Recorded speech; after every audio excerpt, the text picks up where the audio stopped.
I'd like to turn things over to Dr. Stephen Grant with the National Institute on Drug Abuse, who will be moderating our next session. Dr. Grant. Thank you. It's an honor to be moderating this session on brain development and function. As you heard in the prior session, the cannabinoid system plays a role in brain plasticity, and with the changing regulatory landscape, there's increasing concern that increased access to cannabinoids and marijuana will have an impact on the developing brain.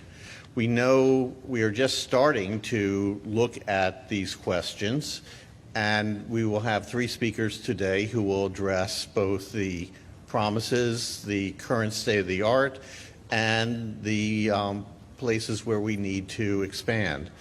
Our first speaker is Kent Hutchison, professor of psychology and neuroscience at the University of Colorado at Boulder.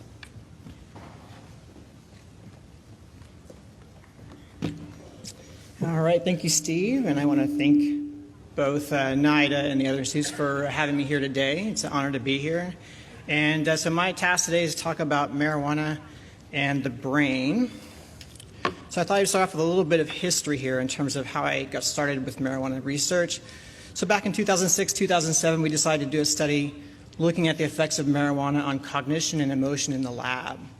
And so we went through the regular route. We submitted a mountain of paperwork to the FDA. We had the DEA out for a site visit, and we ended up getting our marijuana cigarettes from NIDA.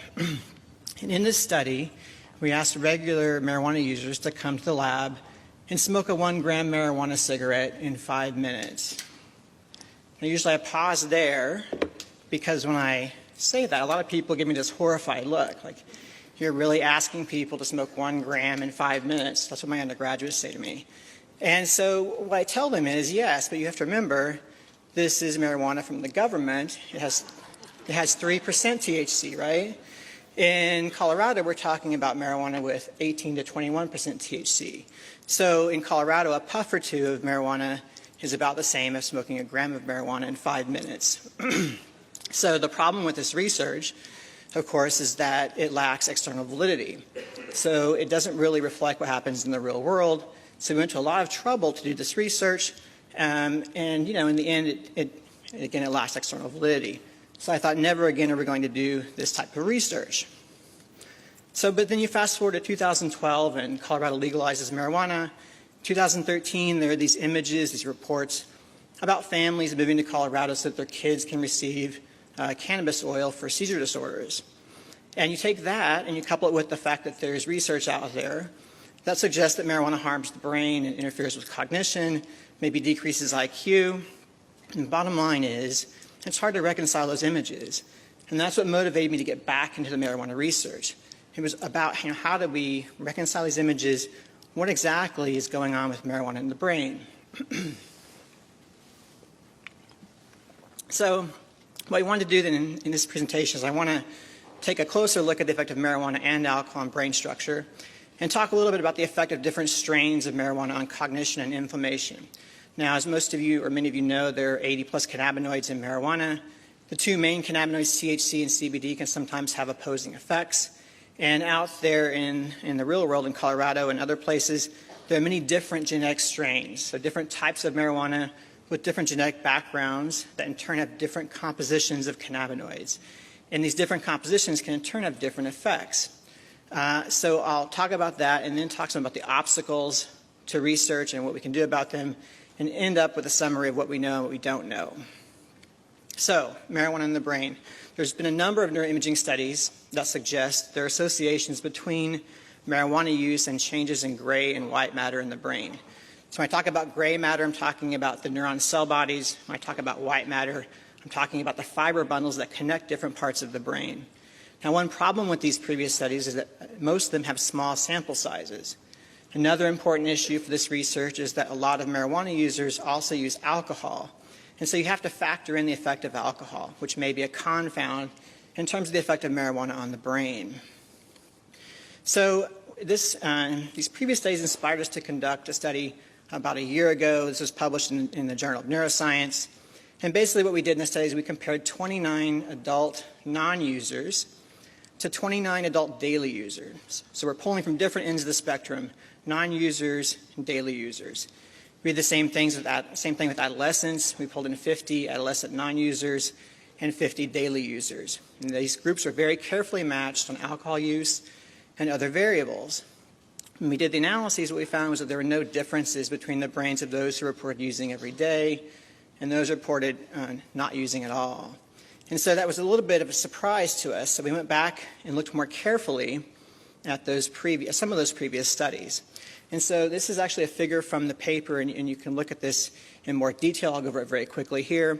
But what you see is you see a number of different studies that have looked at brain structure and marijuana use. This line down the middle basically means there's no difference in gray matter between users and controls. Data points to the right of that line indicate that marijuana users have increased gray matter. Data points to the left indicate that marijuana users have less gray matter.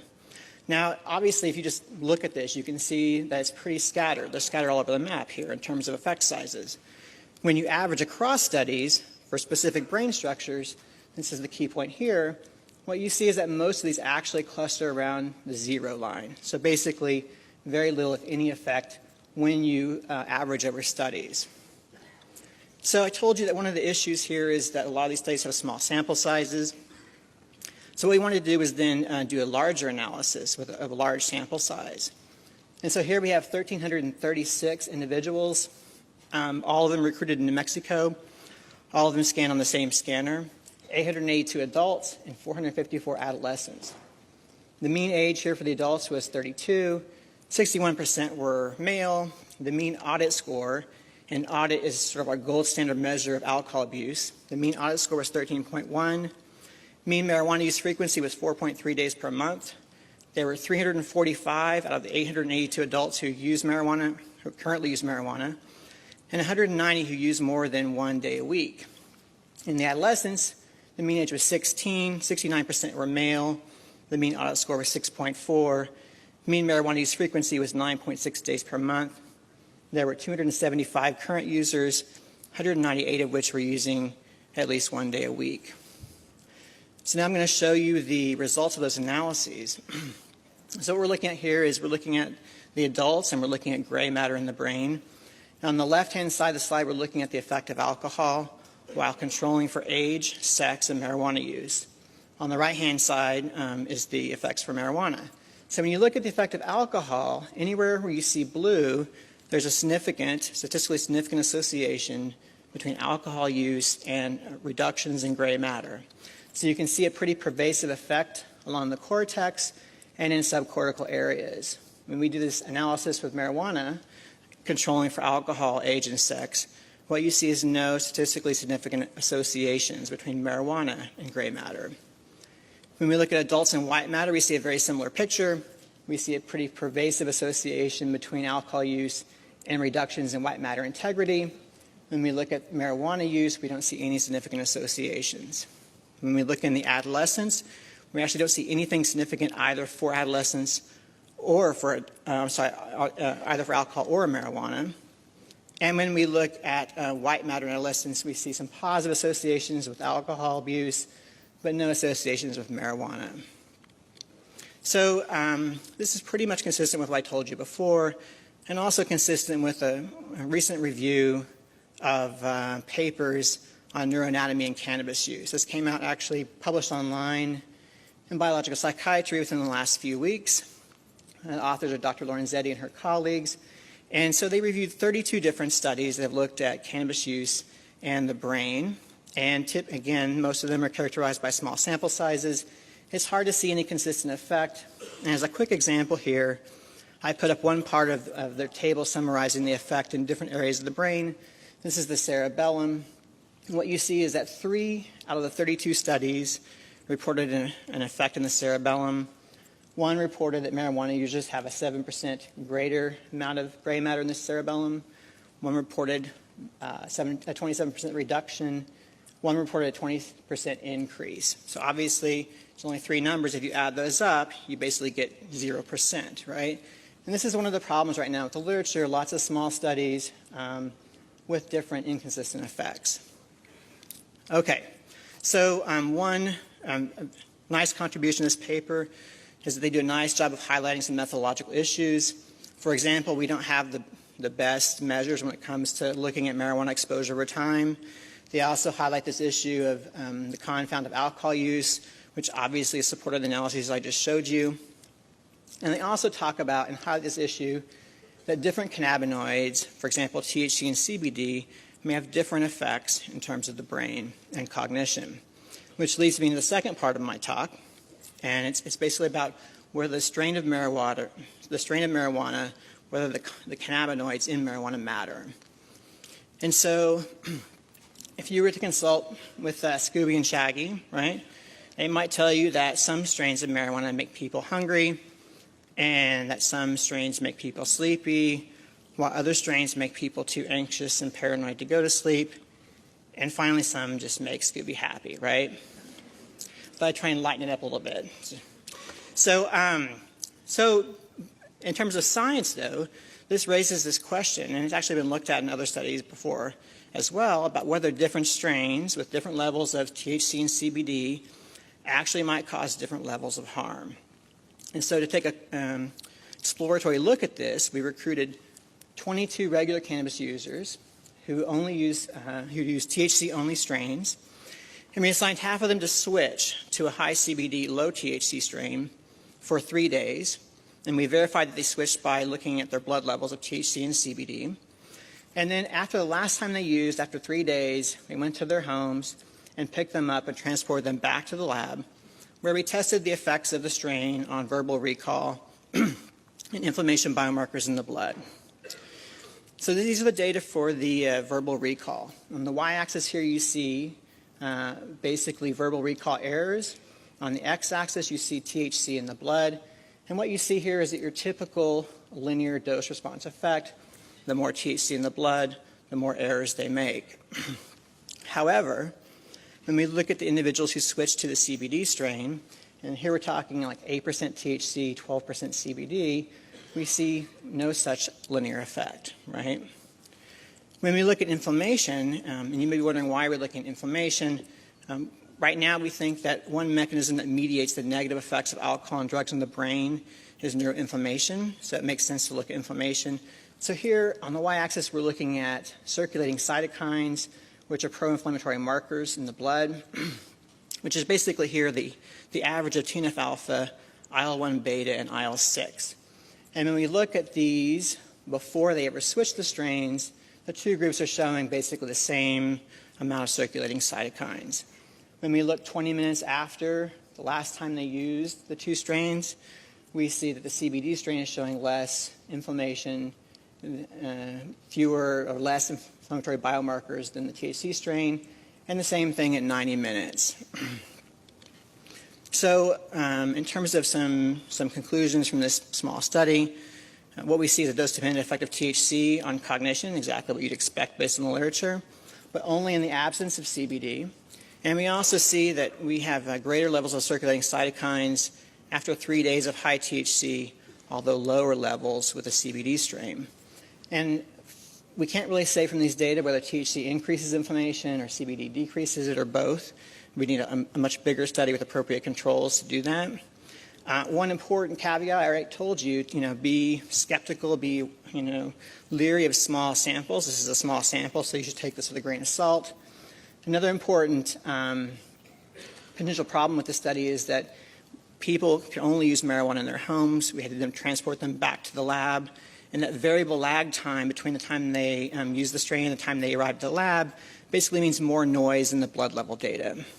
But I do think this supports this notion that we do need to be looking at whether strains with CBD might have different effects on cognition in the brain than strains without CBD. So we need to do some more research here. We do have a grant under consideration at NIDA, and it would allow us to do more of this, where we're looking at the effects of different strains available in Colorado that have different ratios of THC to CBD. An important part of this is that it does have high external validity because it allows us to basically look at the effect of products that are available in Colorado. So we're not limited to just one source, a federal source of marijuana. So another important point here is that it addresses this limitation.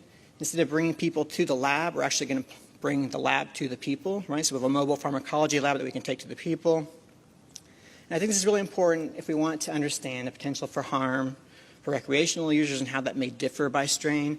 Also very important for understanding the potential harm and benefits for medical users. Now I want to take just a minute to highlight what I see as one of the most important obstacles in terms of research. And so the state of Colorado regulates the cultivation and sale of 600,000 marijuana plants, and they sell or regulate 25,000 pounds of flower and 650,000 edible units per month, right? Every time I look at those numbers, I feel like I have to compulsively go back and check the website because they seem so big, right? But I can tell you I checked the website last night. These are, in fact, the numbers from the Marijuana Enforcement Division, state of Colorado. So Colorado can do that. And it has also recently passed a law that allows school districts to permit medical marijuana on school grounds. And what you see here is Governor Hickenlooper congratulating a young cerebral palsy patient after that bill was signed. So Colorado can do all of this, right? On the other hand, when it comes to research, the best chemists, for example, in Colorado, are not allowed to do any chemical analyses of any product sold in Colorado. And our best neuroscientists are not allowed to do any research on the potential harm for some of these high potency concentrates, for example, shatter and dabs. Neuroscientists are not allowed to do that. They're not even allowed to look at CBD from hemp oil. And finally, people like me who would really like to look at the acute effects of marijuana on the brain in a controlled way using products from Colorado, we also cannot do that. So you may be wondering, well, how is this possible? Director Volkoff mentioned it earlier. There are definitely some complications here, right? So the University of Colorado has $430 million in federal contracts and grants. And taking those contracts and grants means that they certify that they are in compliance with the Controlled Substances Act and the Drug-Free Schools Act. And so allowing that research on campus essentially means that they are engaging in a risk, right? It's a risk that they might lose some of those federal grants and contracts. And you can understand with that much money on the line why they wouldn't want to take the risk. On the other hand, I think this is also a disservice to the public because, again, all of this can be sold and regulated in the state, but none of the scientists can do the research on the potential harms or benefits. So the bottom line is that in places like Colorado and other states, our knowledge base is falling farther and farther behind what people are actually doing. So how might somebody change this? I think it's worth noting that the Cole memo from the Department of Justice was the memo that came out after marijuana was legalized in Colorado, basically laying down the framework for how Colorado could proceed. And unfortunately, there's nothing in the memo about research, right? So the bottom line, I think, is if we want to catch up here, we need some latitude, some guidance from federal authorities, maybe along the lines of allowing scientists at universities and states that have legalized marijuana to actually do the research with marijuana like they might do with alcohol and tobacco. And that, I think, would go a long way in terms of alleviating one of the biggest impediments to progress. Okay, so quick summary here of what we know.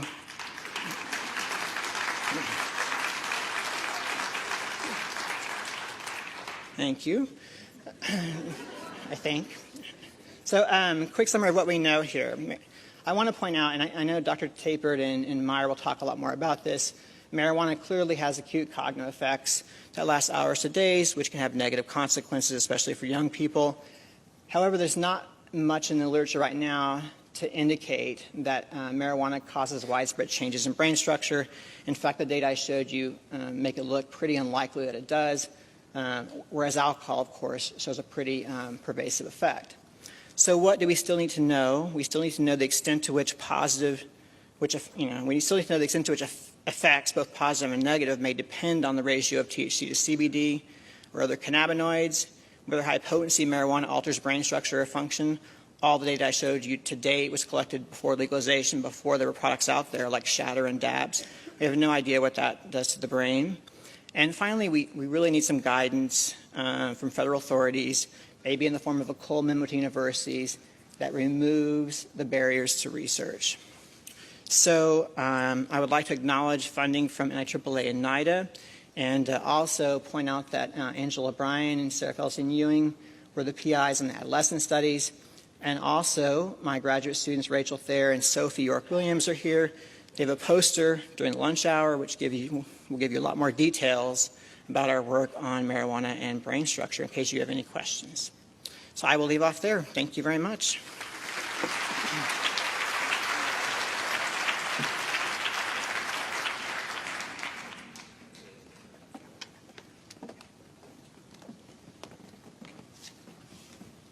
Our next speaker is Dr. Susan Tapert, professor of psychiatry at the University of California, San Diego School of Medicine.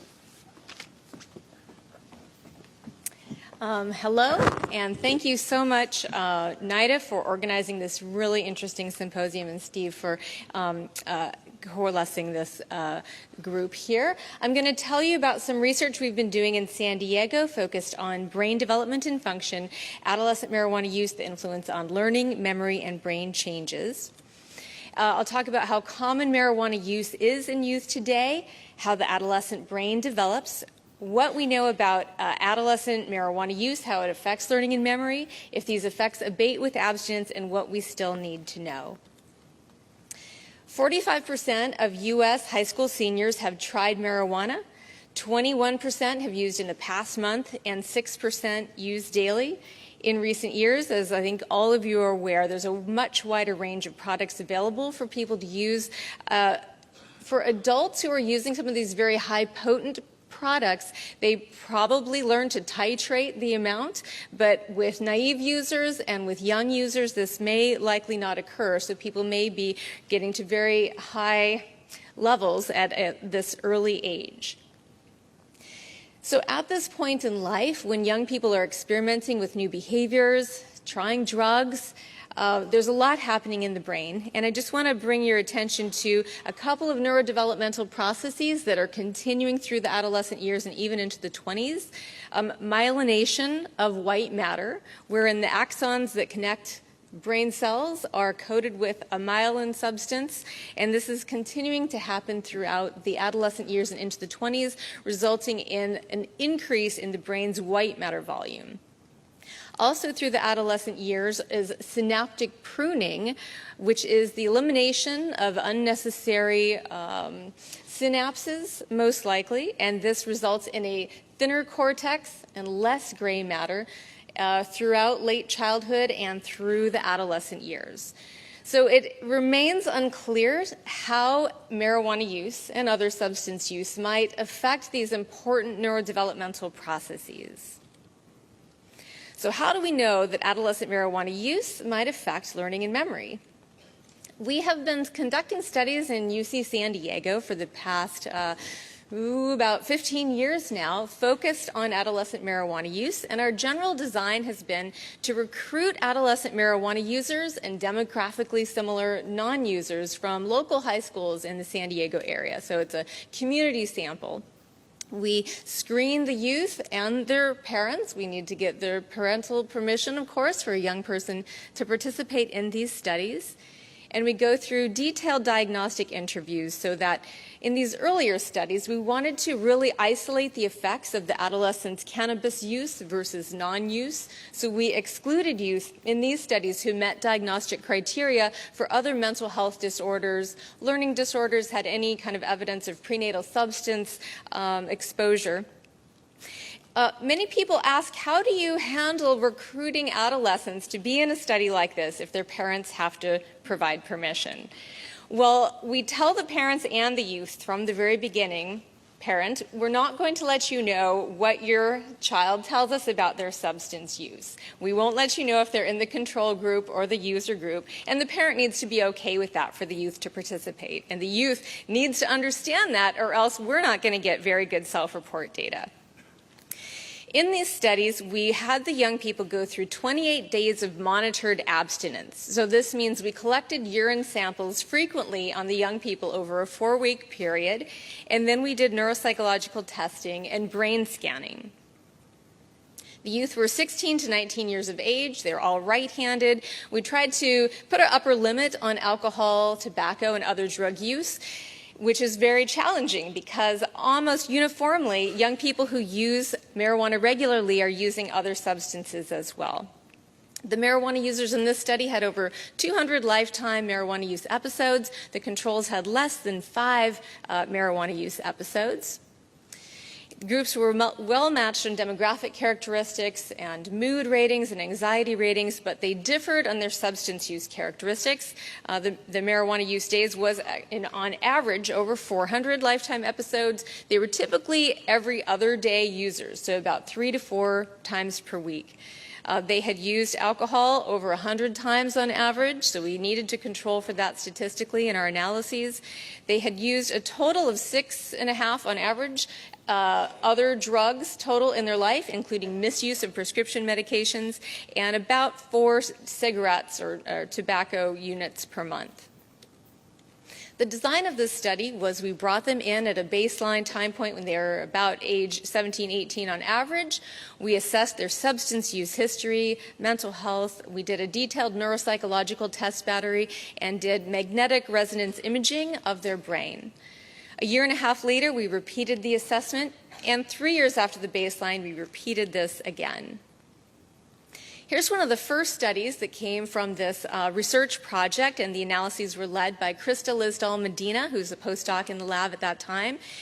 Of all the tasks that we gave the youth, they actually performed as well as controls on many of the tasks. And this, again, is after 4 weeks of monitored abstinence.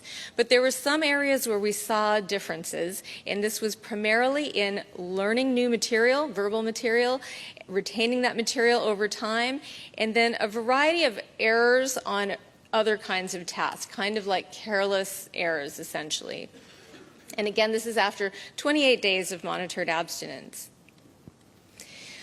On a follow-up of this study led by Joanna Jacobus, now an assistant professor at UC San Diego, we found continued deficits in these adolescent marijuana users on a variety of different realms of cognitive functioning, including attention, memory, and spatial functioning. And looking just within the marijuana using youth, we found a linear association between age of onset of use and performance on these tasks. And these generally, with the age of onset effects, were kind of processing speed kinds of tasks. So we saw that they performed more poorly the earlier they had initiated the use of marijuana, which parallels other findings, a wide range of other findings that have kind of tended to find that adults who retroactively reported having tried marijuana first prior to the age of 16 or so generally looked more abnormal than those who had a later onset of marijuana use. So to summarize these findings, marijuana users performed more poorly than healthy demographically matched controls. We saw this on tasks of attention, memory, and processing speed. Particularly around the age of 19, the differences were most notable for adolescent marijuana users. And this is despite the fact that they were abstinent for several weeks at the time of assessment. The earlier the age of onset, the poorer the performance on processing speed tasks. But still, we need to better understand, were these effects present prior to the onset of use? Because in this study, when the adolescent marijuana users first were starting to study, they were already established marijuana users. We also need to better understand what are the effects of the strain, the potency of the products they're using, their pattern of use, and a more fine-grained analysis of co-use. Do these patterns look different if they use alcohol and marijuana in the same instances, for example? So the next question is, do these effects abate with abstinence? We have another study where it was a 4-week study design, very similar recruitment pattern where we were recruiting kids from local high schools. And we saw in these studies, again with a 28-day period of monitored abstinence, we looked at cerebral blood flow using a technique called arterial spin labeling. And some studies in cannabis using adults had found some abnormalities in cerebral blood flow.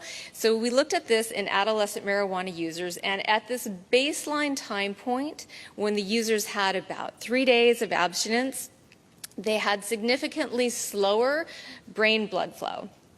After 28 days of monitored abstinence, they were statistically the same as non-users. So basically, this was an abnormality that was linked to recent use that recovered with abstinence. This is very important for people to know who are using frequently, that things can get better with abstinence.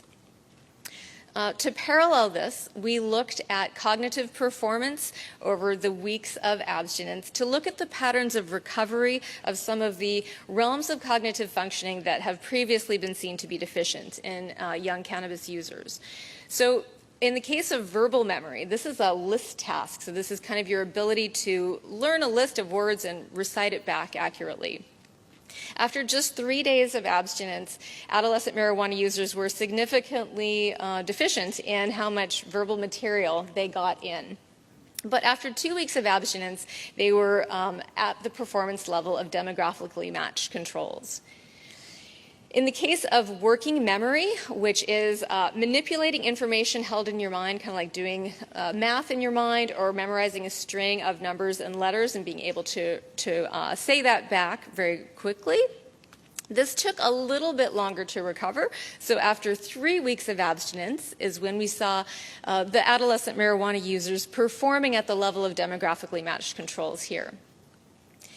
In the case of attention, kind of a boring-ish vigilance task, the users never achieved the same performance level as demographically matched controls. So either this could be it would take more than 3 weeks to recover this type of cognitive area, or perhaps the users were poor on this prior to the onset of substance use, which well may be the case. We have some other data that kind of suggests that. So next, I'd like to just briefly review what we still need to know. There's a lot we still need to know. There is very likely a kind of circular pattern in which marijuana use may lead to some subtle changes in brain structure. Maybe they're difficult to elucidate with kind of gross structural MRI analyses, but some subtle things that may be happening that might affect cognition, which may in turn affect a person's risk-taking propensity, which may in turn affect a person's propensity to engage in behaviors like marijuana use. And there's likely a variety of genetic and personality and environmental variables at play here. So there's several larger scale studies that we hope will help address these issues. It's absolutely essential that we have larger studies with bigger samples so that we can look at these issues with more statistical power and also be able to look at a finer grain analysis of how males differ from females, how co-use of alcohol and marijuana at the same episode differ from using marijuana on its own or using alcohol on its own. This is the NIDA study, which stands for National Consortium on Alcohol and Neurodevelopment in Adolescents. It's a 5-site study, now in its 4th year, and we were very fortunate to have a site in UC San Diego. The model for this project was to bring in 12 to 21-year-olds to screen them, and we now have conducted baseline and 1-year follow-up MRIs with over 830 adolescents. At recruitment, we enriched the sample for high-risk characteristics because we want to be able to observe those young people who will be transitioning into or escalating substance use during this time in their life. And we will continue to follow this demographically representative sample for several more years. And even more ambitious is the ABCD study, which stands for Adolescent Brain Cognitive Development. This is a project that started this fall, and over 11,000 healthy representative youth, ages 9 to 10, will come into this study. Ages 9 to 10 is very important because this is prior to the time where very many youth are likely to have started marijuana use. So we will really be able to look at the neurodevelopmental trajectory that is in place for young people prior to the onset of substance use and better infer what changes after marijuana use begins as compared to those features that might be linked to risk, but some of those young people will and some will not initiate use.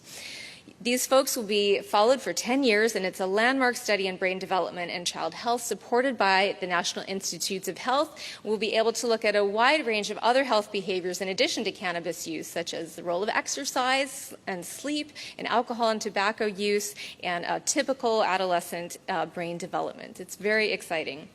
We're very fortunate at UC San Diego to host the Coordinating Center, the Data Analysis and Informatics Center, and one of the 19 research sites.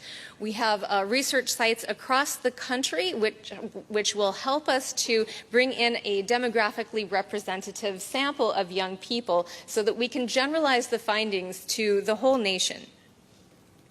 The general design of this study is when we will recruit them from schools in these 19 different metropolitan areas. We'll spend about 6 or 7 hours with the youth at the first time we see them, which will include brain imaging, computerized cognitive testing, some kinds of lab tests so we can get the genetic material. We will get a hair sample. From very back in the head, though, so it won't interrupt with any hairstyles. And we will get a variety of self-report personality kinds of measures, too, and a very careful assessment of any substance use that may have begun. We'll also spend quite a bit of time with a parent to collect a lot of history information as well. From that point on, we will have contact with the participants every 3 to 6 months, and as they age into about age 12 or so, when many young people have smartphones, we'll shift a lot of the assessments to these kinds of devices, because there's a lot we can learn from people in that manner. We will see the participants annually, and every other year we will do brain imaging. We'll basically repeat the same kind of assessments with appropriate developmental adjustments. So to summarize these findings, we have seen that there appear to be some adverse influences of chronic heavy marijuana use on adolescents' ability to learn new information. Memory and attention also can show some mild long-term effects. These appear to improve with days to weeks of abstinence. And it appears to be worse with the earlier age of onset, particularly some functions like processing speed. Other studies have found that things like IQ and more general realms of functioning appear to be more adversely affected with the earlier age of onset of marijuana use. Some neuroimaging data have supported these cognitive effects. But there's still a lot that we need to know. We really need to replicate some of these smaller findings, as Kent had mentioned, in larger longitudinal samples. We need to better understand what are sensitive periods in development. Is it just purely linearly linked, such that later in adulthood is not as detrimental as earlier in childhood and adolescence, or are there kind of discrete sensitive periods in development when the brain is uniquely vulnerable to marijuana's effects and alcohol effects? Are these relationships different for boys as compared to girls? Are they different for youth who have economic and other environmental disadvantages? And do these effects vary by the strain and potency of the marijuana products that the young people are using?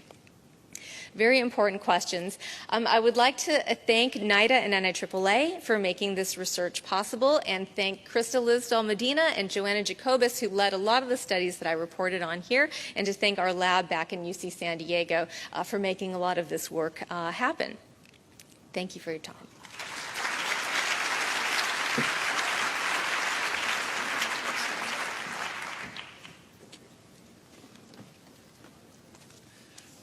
The third speaker in this session is Dr. Madeline Meier, who is an assistant professor of psychology at Arizona State University.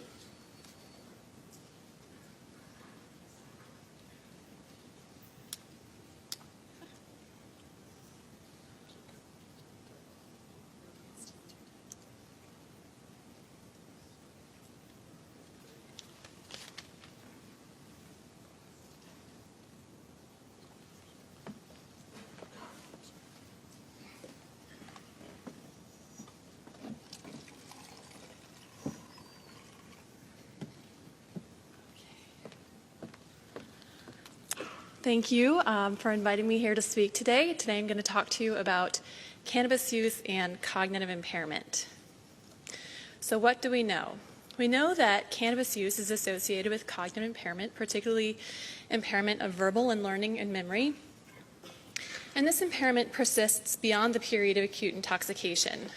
We also know that cannabis-related cognitive impairment is generally subtle, but more frequent, persistent, and earlier onset cannabis use is associated with greater cognitive impairment. How do we know this? We know this from case control studies. These are studies that compare groups of cannabis users to non-users on cognitive test performance. Importantly, this testing is done in a non-intoxicated state, usually 12 or more hours after cannabis users have stopped using cannabis. Verbal learning and memory is one of the most extensively studied cognitive domains, and it seems to be consistently impaired in cannabis users. These are the results of a study that show that cannabis users learn fewer words in these verbal learning and memory tests than non-users, and they also remember fewer words after a 30-minute delayed period.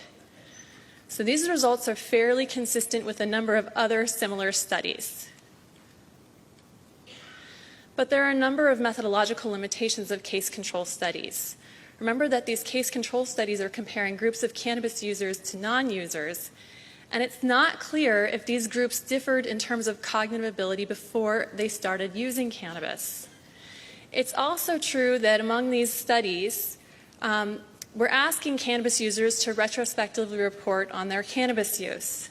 Okay, this means that when these people come into the lab, we ask them over the past 5 or 10 years, can you tell us about how frequently you used, how many days you used, how many years you used? And you can imagine if cannabis does impair memory, then these reports aren't entirely accurate. So what we need are prospective longitudinal studies. These are studies that follow a group of people from the time they're children, and we can assess their cognitive test performance in childhood before they ever start using. We can prospectively assess their cannabis use throughout adolescence and young adulthood, and then we can test their cognitive function again in adulthood after some members of the group have already begun using cannabis. So what's important to know is instead of comparing cannabis users to non-users, again, these groups may differ from each other, we're comparing each person to themselves from before to after cannabis use initiation. I'm going to present today the results of the most comprehensive longitudinal study of cannabis and cognitive function to date. This is our study that was published in PNAS in 2012. We asked 5 questions. Is persistent cannabis use associated with IQ decline? Can IQ decline be explained by alcohol or other drug use, low socioeconomic status, or other factors? Are cognitive difficulties noticeable in everyday life? Are adolescents more vulnerable to cognitive deficits than adults? And does quitting cannabis restore IQ? The data from this study come from the Dunedin longitudinal study, which is a population representative study of about 1,000 babies born in Dunedin, New Zealand in 1972 and 73, and followed till they were 38 years old with about 95% retention. So here I'm showing you the ages that we assessed them. We assessed them at age 3, age 5, age 7, age 9, all the way up to 38. And of all of those who participated at birth, 95% of them were still involved in the study at age 38. We assessed cannabis dependence 5 times between ages 18 and 38. Cannabis dependence simply reflects continued use of cannabis despite experiencing significant problems associated with that cannabis use. So we assessed their cannabis dependence at age 18, age 21, age 26, age 32, and age 38. And what I did is I took that information about cannabis dependence and I created groups. First, I had a group of people who never used cannabis at all at any of the waves between ages 18 and 38. And that was 242 people, 28% of the sample. Then I had a group of people who had used cannabis at some time between ages 18 and 38, but they never diagnosed with cannabis dependence. There was a group of people who diagnosed 1 time between ages 18 and 38, 2 times, and 3 or more times. We assessed IQ when the people in the sample were 7 to 13 years old, and then we assessed IQ again at age 38. IQ tests a set of interrelated mental abilities, with full-scale IQ reflecting global mental ability. What's important for you to know is that IQ is one of the best researched, most often used psychological assessments, and it predicts important life outcomes. For example, occupational status, income, and longevity. Our first question was, is persistent cannabis use associated with IQ decline? So what I'm showing you here are those groups of people who I categorize according to their persistence of cannabis dependence. This column shows their IQ in childhood before anybody in the sample began using cannabis. And what you should know is that an IQ of 100 is average IQ. Here we see their IQ at age 38. And this last column shows you change in IQ from childhood to adulthood, with positive scores indicating increases in IQ and negative scores indicating decline in IQ from childhood to adulthood.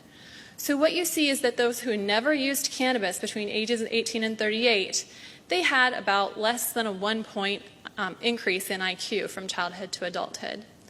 But as you move down into the more persistently cannabis-using groups, you see more and more IQ decline. So those people who had diagnosed 3 or more times with cannabis dependence between ages 18 and 38, they lost, on average, about 6 IQ points. Next, we wanted to know if this effect could be explained by alcohol or other drug use. What I'm going to show you here is change in full-scale IQ from childhood to adulthood, with positive scores indicating increases in IQ, negative scores indicating declines, and I'm going to plot that as a function of persistence of cannabis dependence from ages 18 to 38. And this is the data I just showed you on the previous slide. That is, those people who never used cannabis at all between ages 18 and 38, they had a very slight increase in IQ from childhood to adulthood. But as you move up into the more persistently dependent groups, we see more and more IQ decline. The first thing I wanted to know if this could be explained by past 24-hour cannabis use. Was it the case that some people had used cannabis in the 24 hours prior to the adult neuropsychological testing, and that's explaining why we saw the IQ decline? So what I did is I removed anybody from the sample who reported that they had used cannabis in the past 24 hours, and I recomputed the effect sizes. And what you see here is the effect sizes did not change, indicating that past 24-hour cannabis use cannot explain why we saw IQ decline among the more persistent cannabis users. Next, I removed anybody who had used cannabis in the past week. I removed people with persistent tobacco dependence, persistent hard drug dependence, persistent alcohol dependence, and schizophrenia. And the reason I removed people from the sample who had schizophrenia is that there's some evidence that cannabis increases risk for schizophrenia, and people with schizophrenia show IQ decline. So I wanted to make sure that our persistent cannabis users weren't showing IQ decline because they were also diagnosed with schizophrenia. And what this figure shows as a whole is that regardless of which group I excluded, the effect sizes remain the same, suggesting none of these factors can explain why we saw IQ decline among the persistent cannabis users. We also accounted for reduced years of education and low socioeconomic status, and neither of those factors could explain the IQ loss. Next, we wanted to know if friends and relatives noticed cognitive problems among the cannabis users. So we asked study members to nominate people who knew them well, and those people completed reports of their attention and memory functioning. An example of an attention item is this person is easily distracted or gets sidetracked easily. And what I'm showing you here are scores for those people with persistent cannabis use. Keep in mind, 0 means average. Negative scores mean they have fewer attention problems, and positive scores indicate they have more than average attention problems.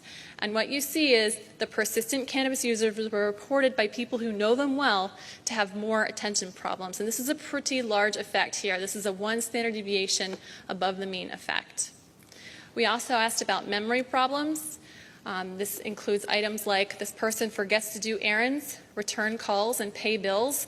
And again, informants reported far more memory problems among the persistent cannabis users relative to those who never used. So these are problems that were visible in everyday life.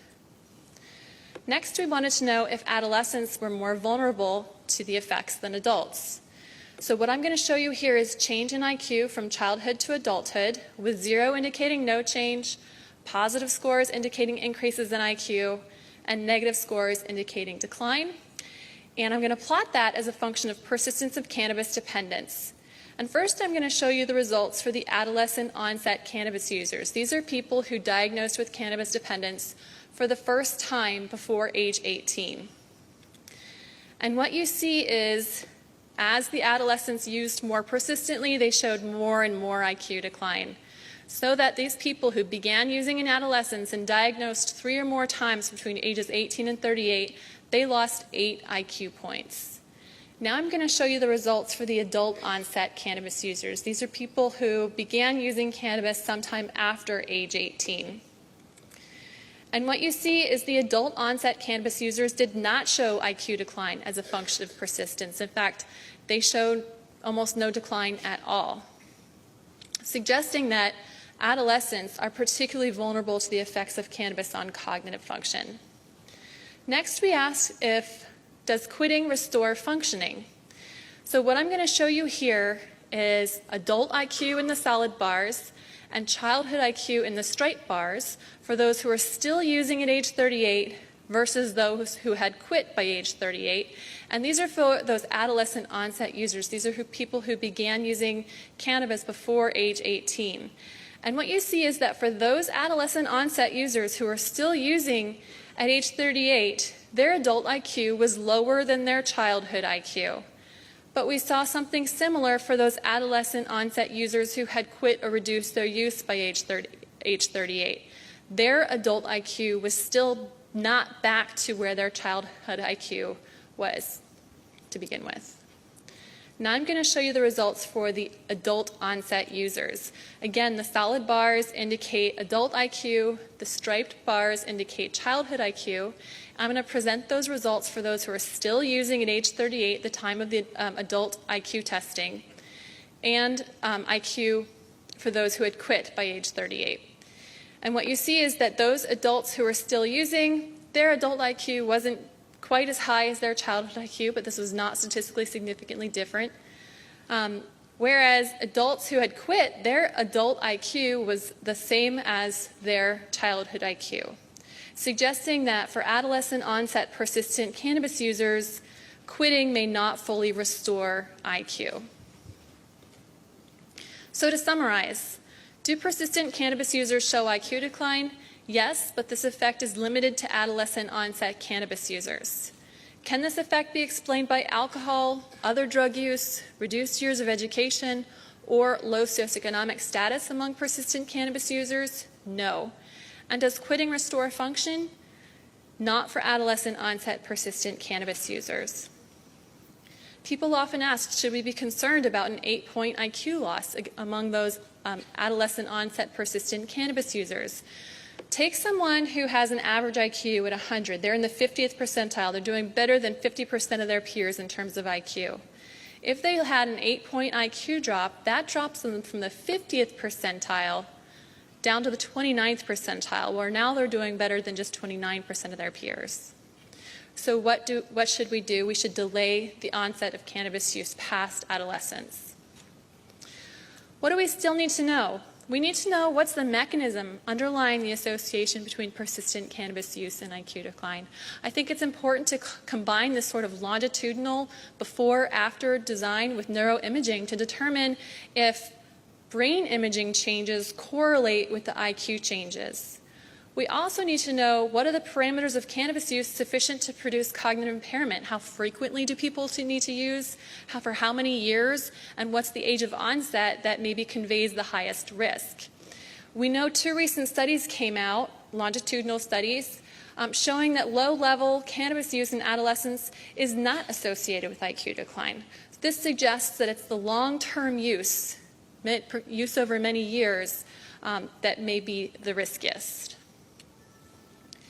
We also need to know if cognitive ability recovers with abstinence. Our study shows that it does for adult onset users, but not for adolescent onset users. But we need to know more here because other studies don't necessarily find the same thing. Are there individual differences in susceptibility to cannabis-related cognitive impairment? Okay, we do see variability around some of these estimates, indicating some people may be more at risk than others. So one example here is that maybe are there genetic differences that predispose people to experience more cognitive impairment associated with their cannabis use? And 5, how might strain differences affect cognitive function? Right, there's a possibility that strains with a higher ratio of CBT might not show the same level of cognitive impairment. So this is a summary slide. What we know that cannabis use is associated with cognitive impairment. This impairment persists beyond acute intoxication. Cannabis-related cognitive impairment is generally subtle, but more frequent, persistent, and earlier onset cannabis use is associated with greater cognitive impairment. We still need to know the mechanisms underlying cognitive impairment, the parameters of cannabis use that produce cognitive impairment, if cognitive ability recovers with abstinence, if there are individual differences in susceptibility to cannabis-related cognitive impairment, and how strain differences affect cognitive impairment. I'd like to thank my collaborators, Terry Moffett, Avshalom Caspi, and Richie Polton, the Dunedin Study team, as well as NIDA and NIA. Thank you.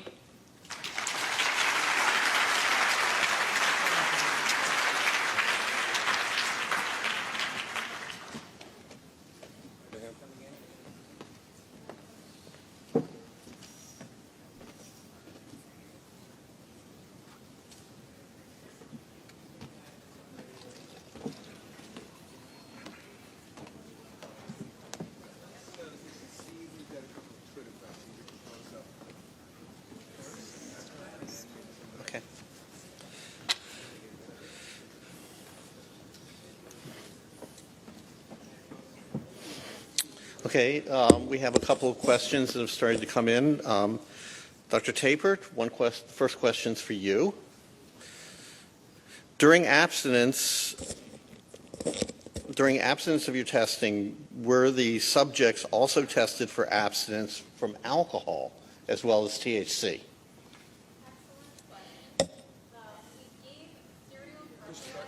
Push the button, please. Thanks. There you go. Okay. Can you hear okay up there? All right. Okay, in the studies of adolescent cannabis users where we're looking at a period of abstinence, we did a serial urine toxicology screens and we did breathalyzers.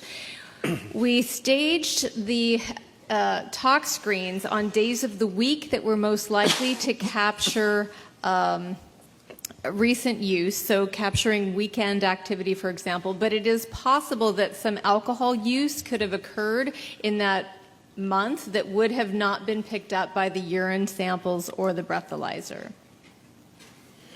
Okay. Kent, this is an interesting question. How do you think neurotoxic organophosphate pesticides contamination bias any studies of marijuana in brain structure or function? That's an easy answer. I have no idea. And moving on. How about this? How long was your follow-up when you found marijuana had no effect on the adolescent brain? Susan, or actually all of you could answer that. 3 years. So there was no follow-up in my study. It was Yeah. just, 20 years. 20. Okay. Has anybody used extracted oils instead of smoking for these brain studies, and would there be any advantage to that or disadvantage? Maybe Ken? Yeah, we have no data on that at this point. I think, again, this is something that's relatively new, and our data were collected over maybe a span of from, say, 2007 to 2011, so I think it was a little bit early for the high-potency extracts. In the data I reported, also it was prior to kind of the onset of vaping and dabbing, but in Canada we are assessing these in more detail, and in ABCD this will be assessed in great detail.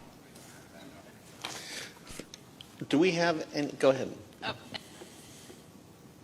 In our study, yes, our study took place long before any of these newfangled ways of using were available. Perhaps, Kent, you could start this question. Is there any evidence from the studies you've conducted to support scheduling of CBD?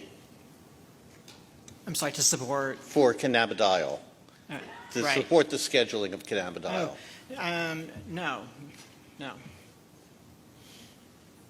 Susan or Madeline, any comments? I don't really have any data upon which to make that kind of a statement. Okay.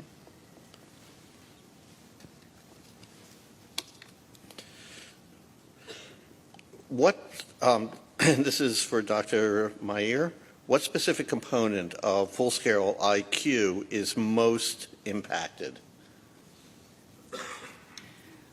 I don't think I showed this data today, but we looked at IQ. We broke it down into verbal IQ, performance IQ.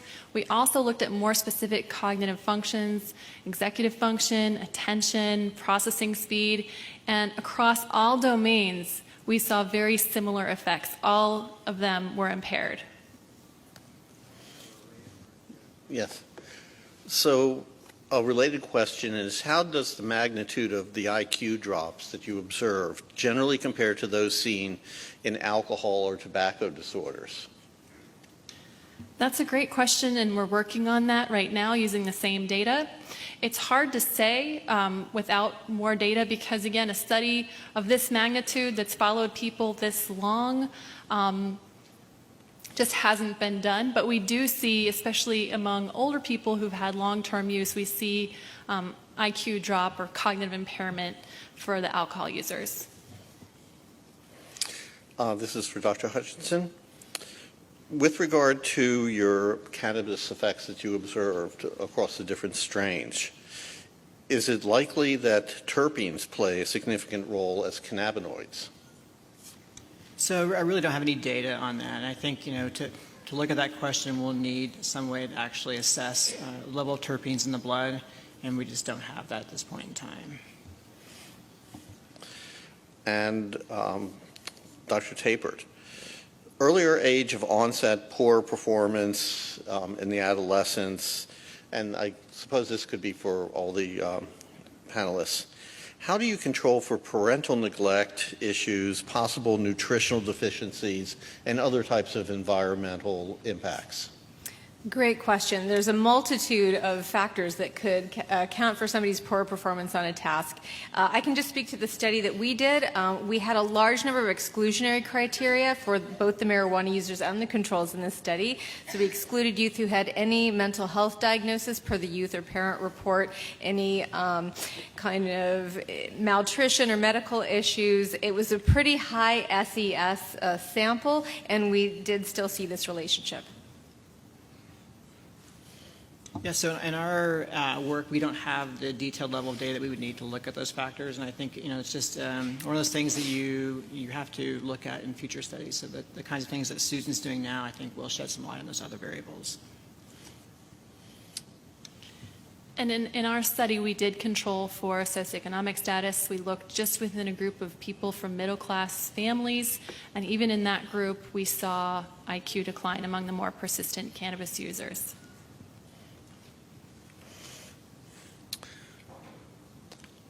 Okay, the next question for Dr. Hutchison. Most studies of alcohol look at heavy drinkers, that is audit scores greater than 8. But the studies that you looked at for marijuana users only used less than that, maybe one time a week or less. Would we find effects of alcohol on the brain in people who drink one drink or less? So we haven't looked at that in great detail. I did do some preliminary analyses looking at the people who, for example, have an audit score of 8 or less, and saw no association at those lower levels. So this issue of where do you really begin to see some association between alcohol use alcohol use problems and changes in gray matter and white matter, that's kind of an open question, and one that hopefully we can look at with this large data set. Dr. Tapert, is it possible that the cognitive improvement after 28 days of abstinence is related to how long THC stays in the body? Interesting way of looking at it. So is the improvement in cognition related to the way THC stays in the body? Well, THC does stay in the body for a long time. In heavy users, you can still get a positive toxicology screen. The way we did our toxicology was to look at carboxy levels in relation to creatinine, which kind of dissipated over time. We did do some correlations between that ratio and cognitive performance, but we didn't see correlations there. Perhaps it was due to limitations of power. We have a question from Twitter. How does prenatal exposure to marijuana impact child's IQ and cognitive development? This may not be something that you presented, but if you have any thoughts on this or any data. Clearly, it's a very important question, and I think, I don't know if anybody actually has that data at this point in time. I mean, maybe Susan or Madeline do, but it's a very important question. I think Peter Freed has a group in Canada that has looked at prenatal marijuana exposure, and I believe they have found some deleterious effects. For the studies where cannabis was used, where did it come from? So where did people get the cannabis if it wasn't supplied for laboratory use? So, I'm sorry, I didn't quite understand that. Where are they getting their cannabis? So in the studies or currently, or which studies? So in the older studies, they get it from I assume their drug dealer, right?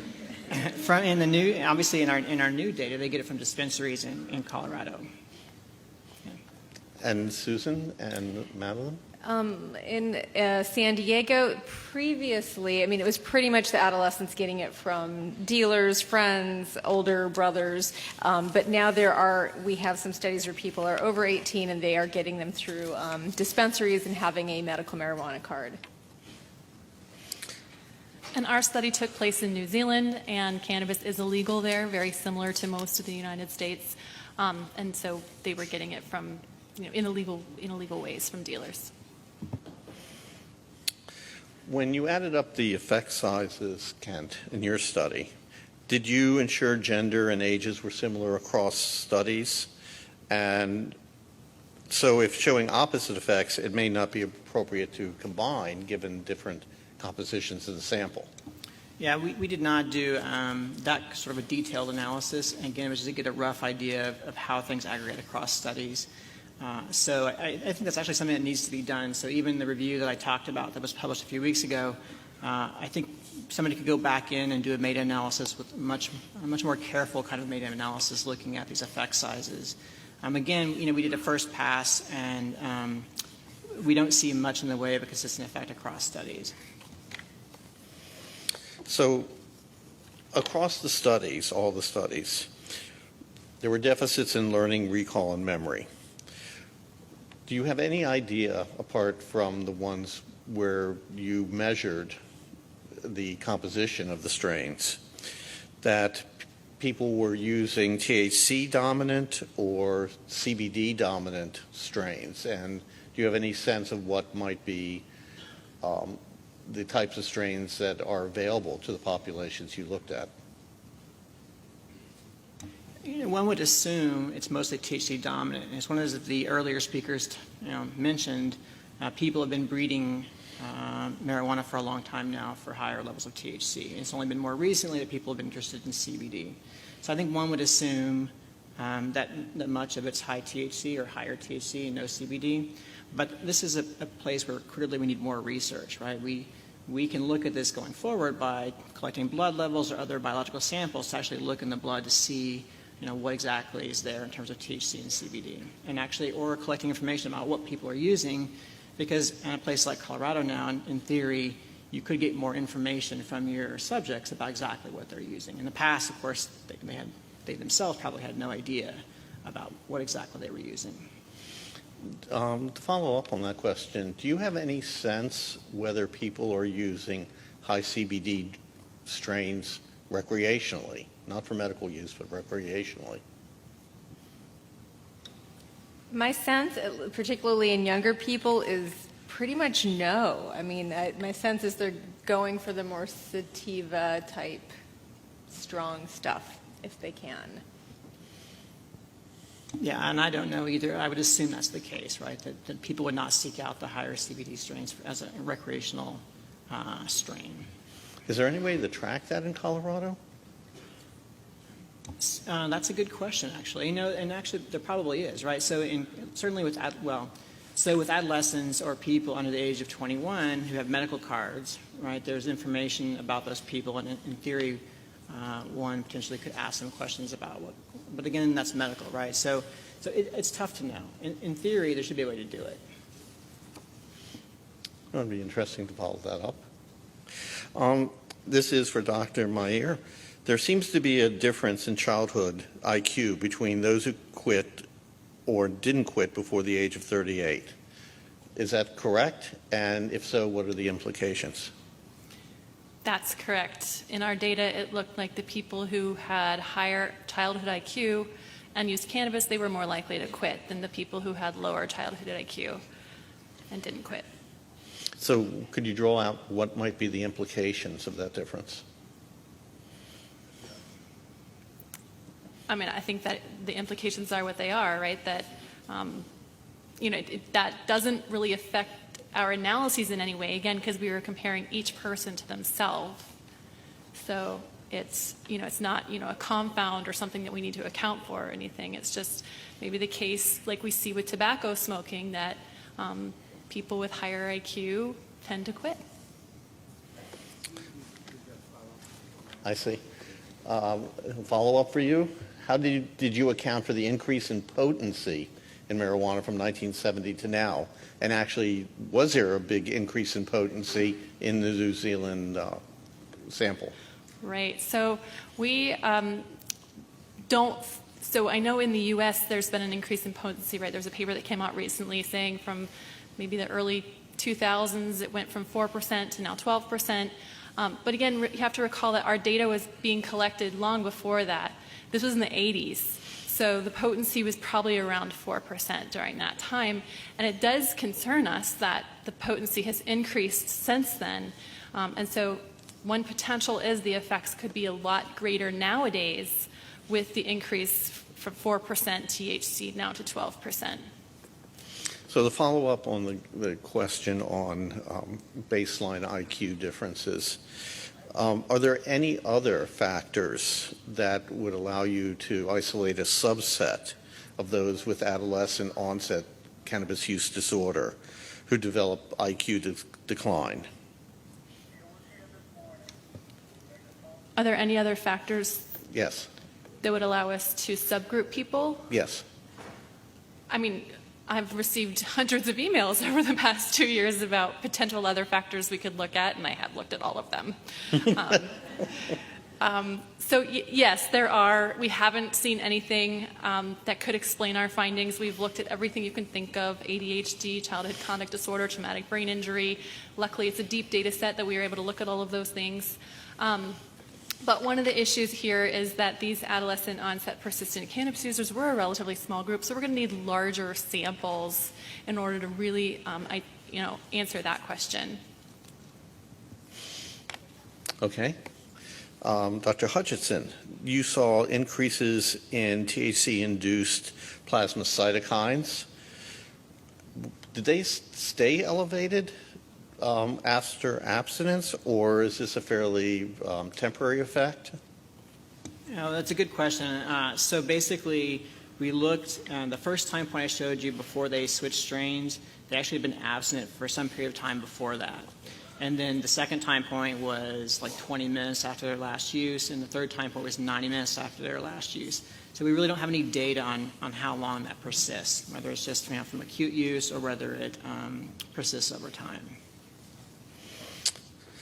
So this is a question for all three. Do you are aware of any data, or do you have a way of parsing from your own data whether cognitive impairments occur in those patients who use cannabis for medicinal purposes as opposed for recreational purposes? So I think it's a great question. We actually don't have any data on that, but I do think it's important to start looking at, for example, people who use it for medical reasons to get a sense of whether or not there are, or to what degree there are cognitive effects. And I think many of those patients actually look at that as a side effect, right? And I think, again, that's why we need more research, because those are the kind of people that probably would be looking for some kind of marijuana that does not have those effects. So again, I don't have any data on that, but I think that's an area of research that we really need to get into. I'm not aware of studies on medical patients in particular, but based on the fairly large number of studies, neuropsychological studies of adult marijuana users, I would think there probably are some effects, at least to memory, for people who are using marijuana regularly, regardless of the purpose. Agreed. This question is with respect to the Jackson 2016 study comparing using to non-using twins when there was no effect on IQ found. They also didn't find dose-dependent effects of marijuana use. Can you comment on that? I'd be happy to. So the Jackson study was published in 2016. It was a study of twin pairs, which is important because it takes account of genetic factors that may be able to explain why you see IQ decline among cannabis users. They followed people from age 9 and 10, I believe, to age 17, 18, and they looked at relatively low-level cannabis use.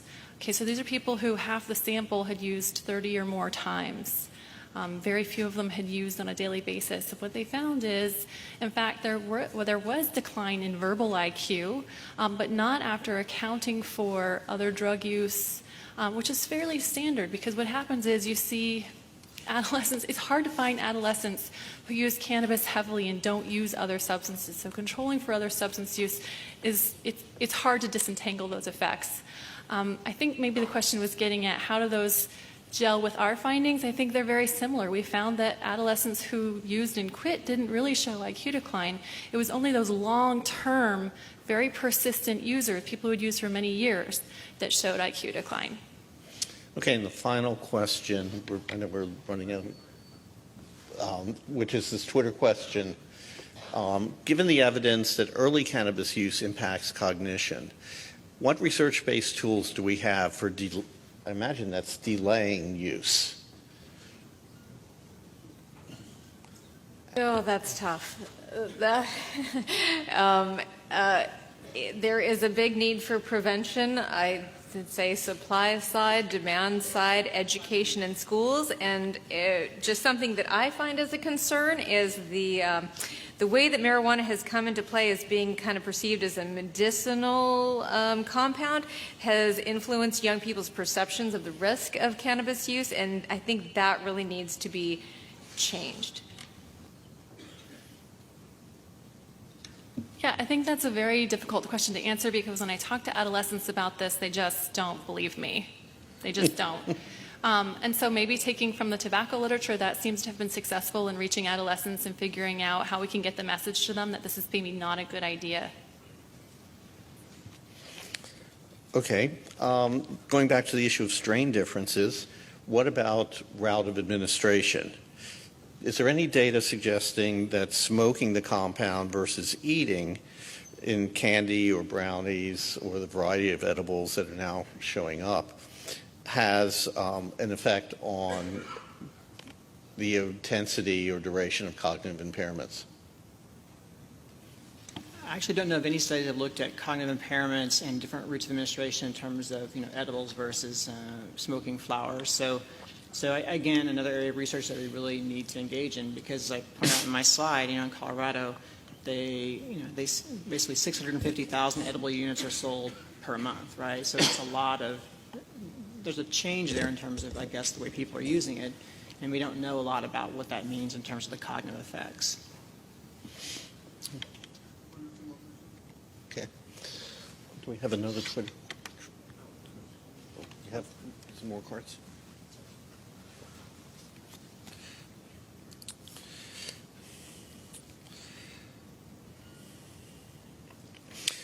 Okay, and this question for all of you.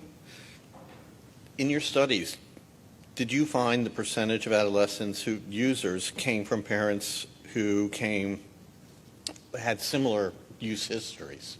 Higher, lower, the same? Was parental use assessed? Yes, to an extent.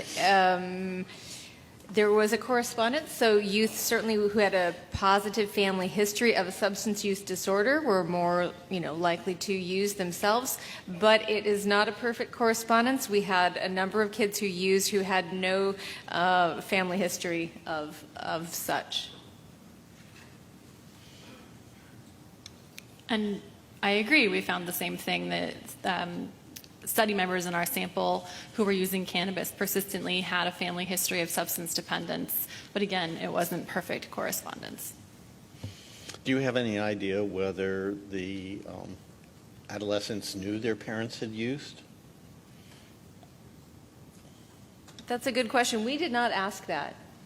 What about in the upcoming studies, the two you mentioned, the two large-scale studies? Is this a question that will be asked? Maybe. The assessment will go now to 7 hours and 5 minutes. And 5 minutes. That's right. Okay. Is there any data that any of you are aware of on the effects of secondhand cannabis smoke on cognition? I am not aware of any.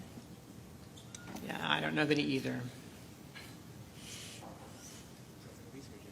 Okay, well, I do not want to stand between you and lunch any further, so I will adjourn this session. Thank you for your attention.